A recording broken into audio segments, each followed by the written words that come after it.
pelo convite de mais uma vez estar participando aqui do Papo Fraterno e dizer que é com muita alegria que a gente lembra dos nossos encontros lá no Leopoldo Machado, que ocorria exatamente nesse horário, mas vamos conversar hoje sobre a luz, porque Jesus chegou para os seus discípulos e diz: sois a luz do mundo. Vós sois a luz do mundo. Isso foi dito por Jesus e Mateus escreveu no capítulo 5, versículo 14. E aqui do Fonte Viva, eu achei muito bonito esse texto quando ele diz: quando Cristo designou seus discípulos como a luz do mundo, assinalou-lhes tremenda responsabilidade na terra. A missão da luz é clarear caminhos, varrer sombras e salvar vidas. Missão essa que se desenvolve invariavelmente à custa do combustível que lhe serve de base. A chama da candeia gasta o óleo do pavio.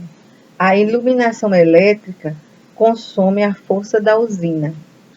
E a claridade, seja do sol do candelabro, é sempre mensagem de segurança e discernimento, reconforto e alegria, tranquilizando aqueles em torno dos quais resplandece. Então, se nós formos analisar essa última frase aqui, desse parágrafo, essas últimas frases, quando ele diz assim: a missão da luz é clarear caminhos, varrer sombras e salvar vidas. Missão essa que se desenvolve invariavelmente à custa do combustível que lhe serve de base. Então, quando ele fala, que combustível seria esse? Seria o perdão? Seria o amor? O que é que nós fazemos para sermos luz? É muito importante a gente saber que a nossa vida, ela não está construída em apenas uma passagem. Que nós que somos reencarnacionistas, sabemos que muitas coisas nós trazemos de outra vida para resolvermos nessa e não levarmos mais adiante, porque nós somos seres em construção, nós somos seres em evolução. E quando Jesus nos afirmou aos seus discípulos que eles eram luz, os apóstolos e discípulos dele, dali por diante, é muito importante a gente saber que nós somos luz. E se nós temos esse DNA divino, nós com certeza temos algo de muito bom dentro de nós, porque nós somos filhos de Deus. E às vezes a gente começa a pensar, a indagar, e a gente para refletir. Até a pessoa mais cruel, mais ruim, que cruza o nosso caminho, ele tem algo de bom, porque ele tem a centelha de vida dentro dele.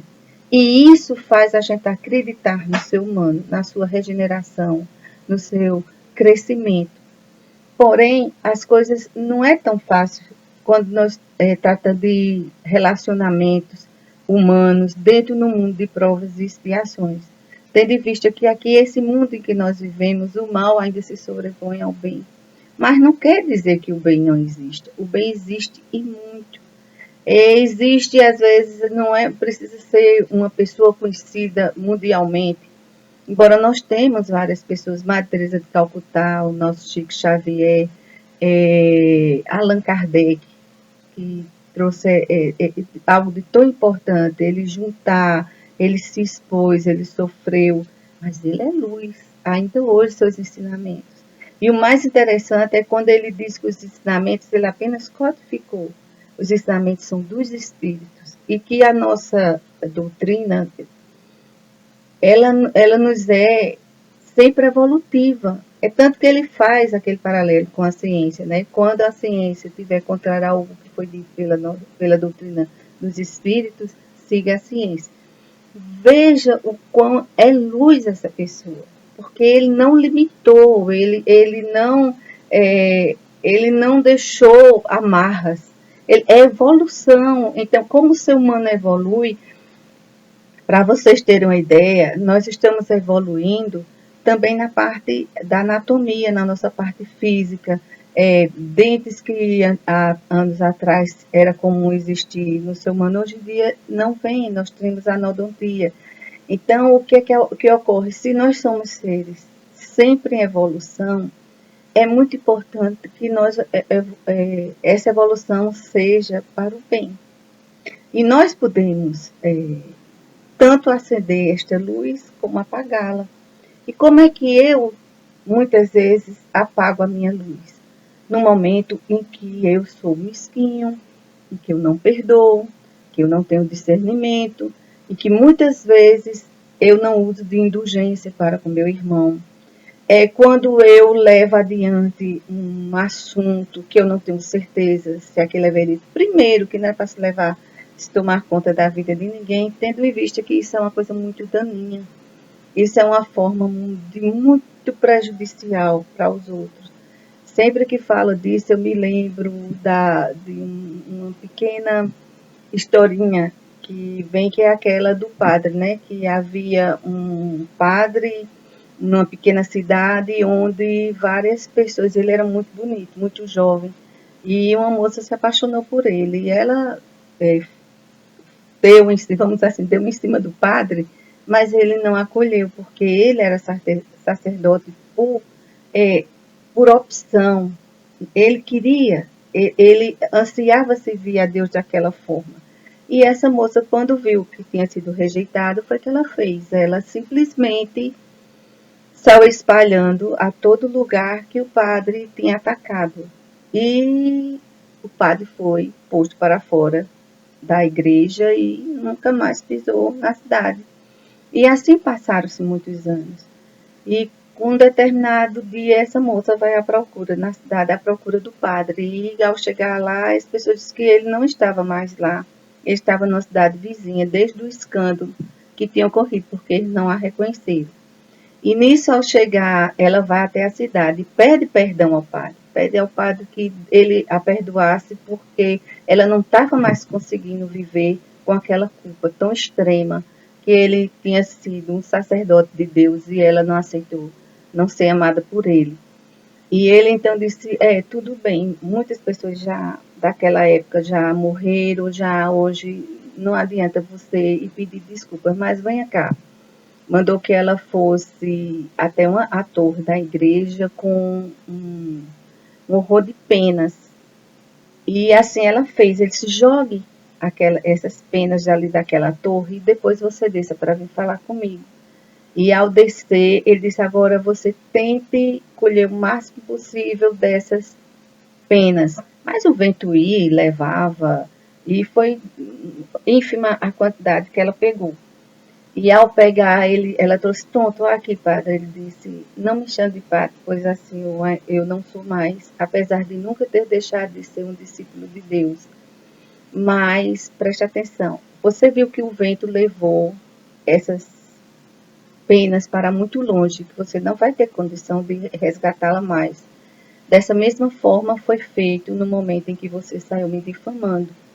Por mais que hoje você chegue na cidade e de público você diga que você errou, há pessoas que foram embora, assim como as penas foram levadas ao vento e jamais vão saber que eu não errei e vão levar vamos dizer, essa ideia dessa pessoa que eu não sou. Então, preste muito atenção quando você for dizer alguma coisa de alguém, porque às vezes você não tem tempo de voltar e se desculpar.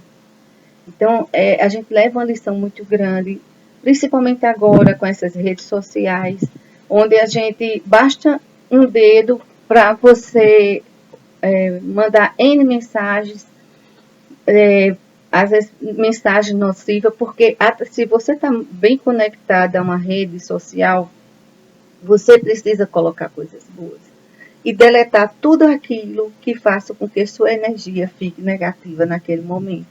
Então, é dessas formas, no nosso viver, no nosso cotidiano, que nós vamos tanto acendendo a nossa luz como apagando.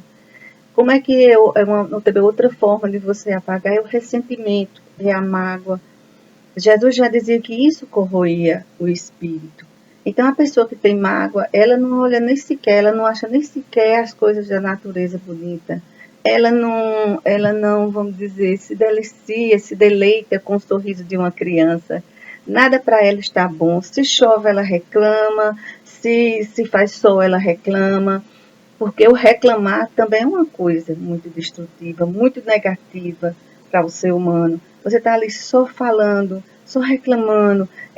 Muitas vezes você está certo, mas o reclamar faz com que a energia se torne negativa naquele ambiente, que ela se torne destrutiva, que vai começando todo mundo a ficar pilhado. Ah, fulano está na hora de chegar, vamos guardar isso, aquilo, outro. E muitas vezes já aconteceu comigo eu tomar certas atitudes. De primeira eu reclamava muito. Eu acho que as donas de casa têm quando a coisa não sai da forma que elas querem, você, por que você não arrumou isso, porque você não limpou isso? Porque... Então eu notei que às vezes pequenas atitudes minhas de limpar antes de reclamar, de acolher. Lógico que a gente, quando não é reclamar, quando você diz, olha, isso não está sendo feito de forma adequada, isso também é um direito que a gente tem, mas tem que saber até onde vai, porque senão a coisa se torna abusiva. E tudo isso vai construindo o nosso dia a dia. E isso vai deixando que a gente não brilhe, que a gente não seja uma pessoa que, quando chega, traga alegria, que traga amor, que traga pensamentos positivos. Outra coisa muito negativa são as pessoas que falam só de doenças.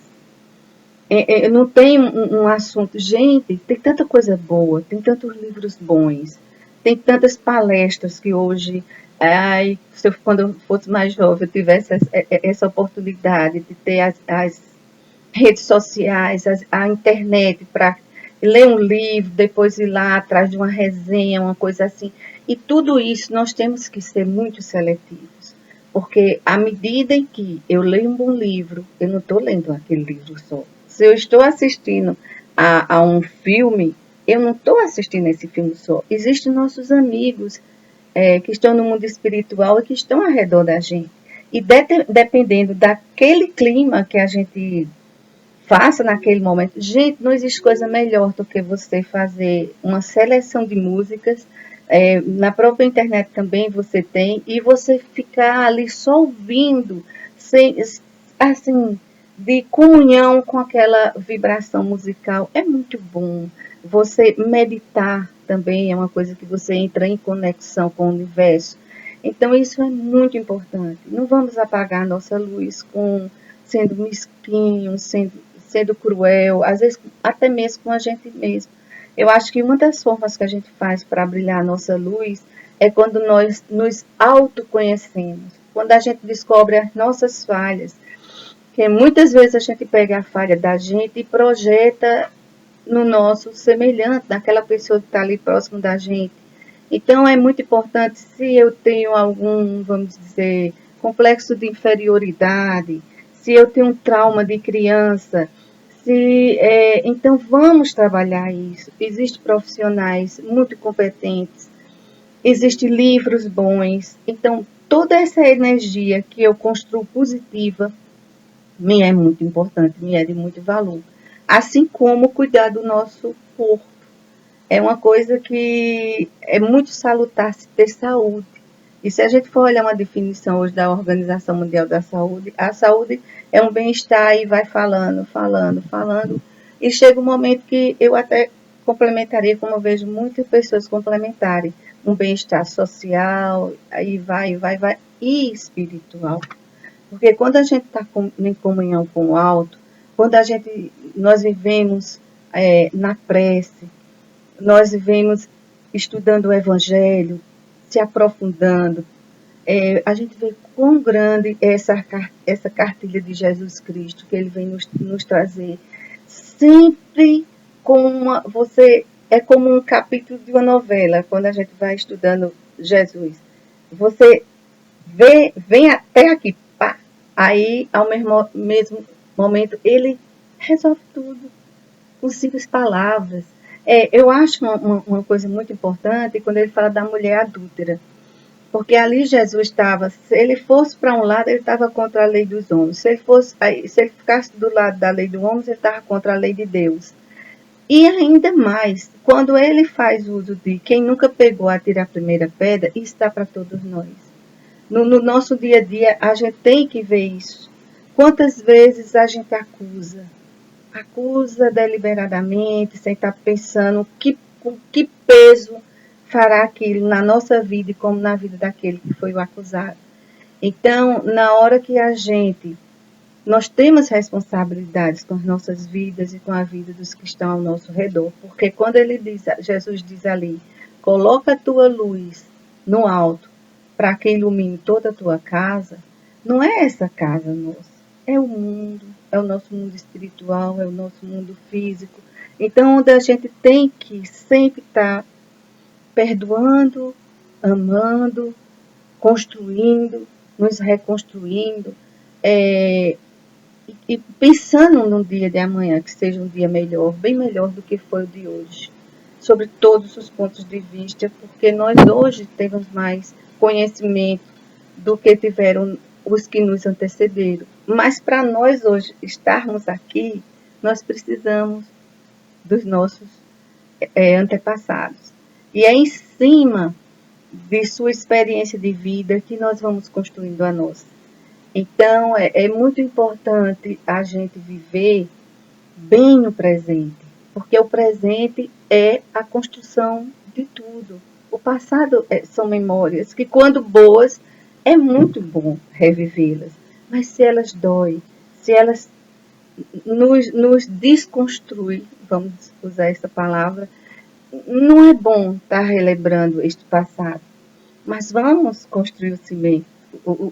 Botar a semente do futuro é muito importante. É como aquela música, ontem um menino que brincava me falou que hoje é a semente do amanhã. Para não sofrer, que tudo isso vai passar. É muito importante. Não se desespere, nunca pare de sonhar. Fé na vida, fé no que virá, fé no homem, fé no que virá. Isso é muito importante. Então vamos ter fé, vamos ter esperança, vamos ser pessoas positivas, vamos ser pessoas que, ao acordar, dê todo valor àquele dia, porque nesse dia, é esse dia que você está vivenciando, é muito importante para a construção sua e dos que estão ao seu redor. Então eu queria contar aqui também mais outra história que eu achei muito interessante. Foi uma pessoa que me deu e eu acho que fica bem importante para essas historinhas. Às vezes a gente encontra assim tanto conteúdo que é mais fácil de se explicar para até crianças para entender, e a gente vai. Então essa é uma história da lâmpada e do abajur.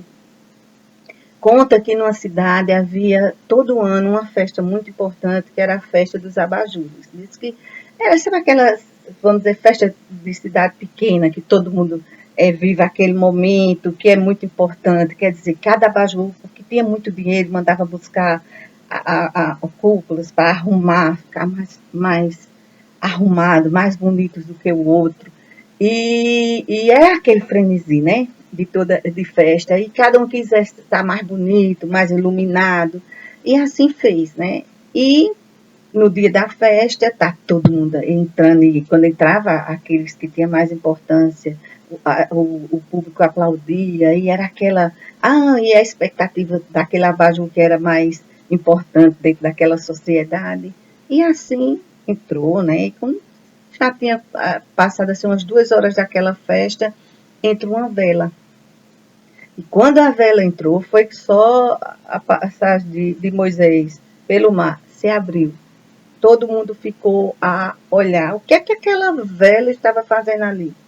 Uma simples vela. Uma vela que não tinha nem sequer iluminação que resplandecesse vamos dizer, num raio maior. Era aquela coisa ali tão medíocre, tão pequena, tão mirrada. E assim a vela não se importou. Entrou, ficou lá no canto, mas sendo muito escanteada. Ela ficou muito... não tinha como se integrar naquele grupo. E houve os cochichos, houve os risos, houve os olhares de caras e bocas, de mofa para cima dela, mas ela continuou ali. Porque ela foi intuída para estar ali naquele dia. E ela, para ela não importava, o importava é que dentro dela, ela era uma pessoa grande, ela era uma pessoa que a luz dela ia muito além. E ela foi intuída para estar ali naquela festa, mas até porque ela queria se divertir, ela achava que tivesse a oportunidade de ser aceita ali naquele lugar. E numa determinada hora estava todo mundo cantando, estava todo mundo dançando e o que é que acontece? Falta energia. A energia faltou e ficou escuro, feito breu, não tinha nada. Aí os abajures de efusiantes, disso aqui, ficaram todos parados. Não havia luz. E era breu, ali estava breu aquela sala. E aquele salão. E de repente chega uma pessoa para consertar a luz, né? Mas ele não tinha levado lanterna, não tinha, ou pifou na hora, não sei, porque é difícil um eletricista consertar alguma coisa no escuro e não levar algo que clareasse. Mas assim a vela se ofereceu para que ele acendesse e ela doar a luz dela, para que fosse consertado. E eles, mas você sabe que isso pode ocorrer de você acabar, né? Elas, não, mas não tem importância. Quem sabe se a minha função hoje fosse essa. E assim fez. Ficou lá e ele foi consertando e de repente a luz voltou. Quando a luz voltou, juntamente com isso, voltou o quê? A vida para os abajures. E eles, e sempre aquele que sobressai, aquela que sobressai, e ele disse assim, me diga uma coisa, como é que você conseguiu consertar? E olhar assim para o lado, havia uma poça de um líquido, como uma cera derretida. E ele perguntou, e como é que foi consertado isso? E como é que vocês conseguiram reaver a luz? Então, é rápido. Uma pessoa disse, sabe aquela vela que vocês tanto menosprezaram? Ela deu a vida para que vocês fossem luz. Então, gente, não é preciso para a gente ser luz. Sim, e os abajures ficaram extremamente envergonhados, ficaram se sentindo a menor pessoa que pudesse existir naquele momento, né? Então, a gente tem que entender assim, não subjugar, não achar que as pessoas, às vezes, por serem pessoas simples, pessoas que vivem uma vida na sua forma de ser, que todo mundo precisa ser igual. Se você é fuziante, se você. Vamos respeitar o ser de cada um. E muitas vezes é aquela pessoa que está bem ali, que você nunca deu atenção, que você às vezes acha uma pessoa que é até de difícil diálogo, vai ser essa pessoa que vai te tirar de uma enrascada na vida e vai te dar, às vezes, muitas vezes, um bom conselho, te dar uma orientação, te mostrar que, acima de tudo, o amor fraternal é muito, muito importante. Então, aquela vela deu a sua vida, mas isso não é simbologia, não precisa a gente dar a nossa vida, mas a gente precisa dar o nosso amor. A gente tem que dar o nosso amor sem estar pedindo nada em troca. A gente tem que acima de tudo, lembrar que à medida em que nós vamos nos doando, à medida que a gente vai deixando de lado tantas pequenas coisas que dificultam a nossa vida, assim como a vida dos que estão ao nosso redor, que nós sejamos luz, que nós sejamos luz onde quer que a gente esteja. E ao entrar no lugar, as pessoas se sintam bem, se sintam agradecidas por você estar ali. E uma das formas de você ser luz é viver na luz do Evangelho e viver em prece. Quando a gente está em prece, que a gente se liga ao alto, os irmãos espirituais, as boas companhias nos acompanham. A prece, ela tanto pode ser um estimulante, como ela pode ser um calmante. E ela é muito importante no seu dia a dia. Mais importante ainda, quando a gente não pede apenas para nós, quando nós pedimos por todos. Você já imaginou nesse momento de tanta dificuldade, de tanta apreensão que estamos vivendo, que se a gente não tivesse o lenitivo da prece, e nós não tivéssemos os nossos estudos de evangelho, que naquele momento são verdadeiras terapias. A gente desabafa, a gente escuta a opinião dos outros, os aconselhamentos dos outros. Em cada fala é muito importante. É muito importante você se doar. São Francisco de Assis já dizia, é dando que se recebe. E quando a gente dá amor, sem esperar que venha de troca daquela pessoa, é muito importante. Fazer o amor sem olhar quem, sem pedir em troca. Então, dessa forma, meus amigos, nós vamos sempre resplandecer, porque estamos nos caminhos de Jesus. Tem uma passagem de um livro de André Luiz, eu peço até desculpa, porque eu tentei, mas não encontrei esse livro, faz tempo que eu li, em que André, eles estão numa região, não sei se era umbralina, mas era uma região de escuridão. E eles estão indo com luminárias, e André Luiz depois nota que determinadas pessoas que iam à sua frente, que eram as pessoas que iam ensinando-os, eles não tinham luminária. A luz que se projetava era deles. Então, meus amigos, que um dia nós possamos, acima de tudo, ser luz em qualquer situação da nossa vida, porque Jesus, quando ele nos diz, vós sois a luz do mundo, ele nos dá uma responsabilidade para, acima de tudo, nós possamos crescer. E esse momento é momento que a gente tem que pensar na nossa individualidade, mas mais ainda no coletivo. Porque a nossa responsabilidade evita que outro morra. E a nossa irresponsabilidade mata muita gente. Então, meus amigos, eu queria agradecer mais uma vez por essa oportunidade e vamos ser luz. Eu deixo para vocês um abraço bem fraterno e sejamos luz.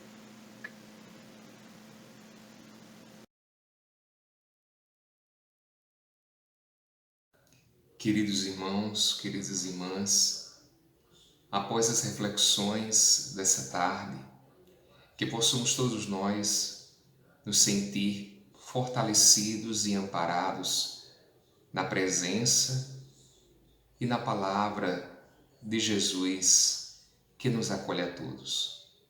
Vamos nos preparar para a prece de encerramento, sabendo que a misericórdia de Deus alcança todos os lugares, os mais sentimentos mais profundos da criatura humana.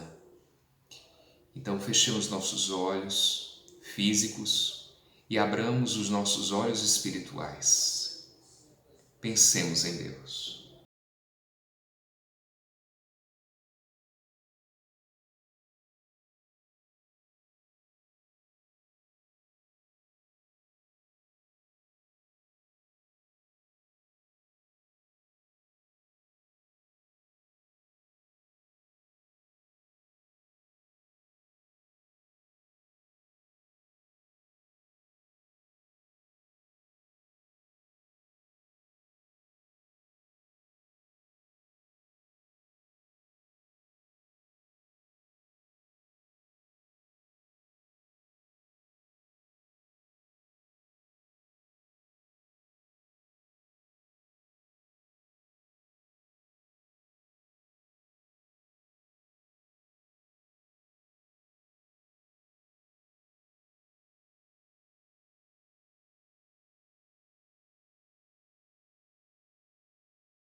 Que assim seja.